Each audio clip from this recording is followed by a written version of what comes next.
नमस्कार दोस्तों, एक बार फिर से आपका इस ऑनलाइन प्लेटफॉर्म पर मोस्ट वेलकम। जैसा कि अपन ने ये जो सीईटी का जो पेपर हुआ था 22 अक्टूबर को फर्स्ट शिफ्ट के अंतर्गत, उसमें इंग्लिश वाले कुछ क्वेश्चंस देख रहे थे और इस एक सेंटेंस के बारे में अपन ने चर्चा की थी और यहाँ पर अपना जो आंसर था वो इन हो रहा था। अब उसके बाद में आगे के जो क्वेश्चन है उनको और अपन सोल्व करते हैं।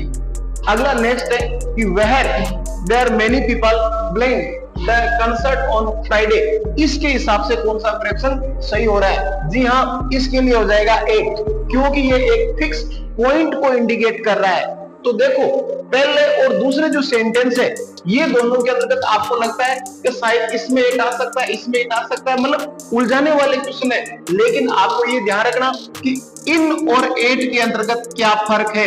ये एक निश्चित पॉइंट को इंडिकेट करता है, जबकि ये एक बाउंड्री को इंडिकेट करता है। ये दोनों के दोनों जब आपके कॉन्सेप्ट क्लियर है तो मुझे नहीं लग रहा है कि शायद आप लोगों ने ये सेंटेंस गलत किए थे। अब जो नीचे वाले सेंटेंस है ये भी एक दूसरे के अंतर्गत ये बता रहे हैं, मतलब अपन जो सी है कि we should not speak blank eating. अब इसमें ऑप्शन ड्यूरिंग राइट होगा या वाहिल।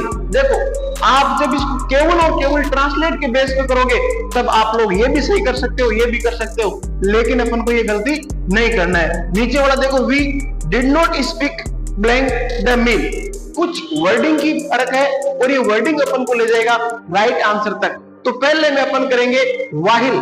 क्यों वाइल वाला ऑप्शन सही क्यों हो रहा है इसके अंतर्गत? We should not speak blank eating, मतलब जब हम खाना खा रहे उस टाइम हमें बोलना नहीं चाहिए। मतलब एक टाइम को इंडिकेट कर रहा है। एक तो दो वर्ब हो रही है, एक स्पीक और एक ईटिंग।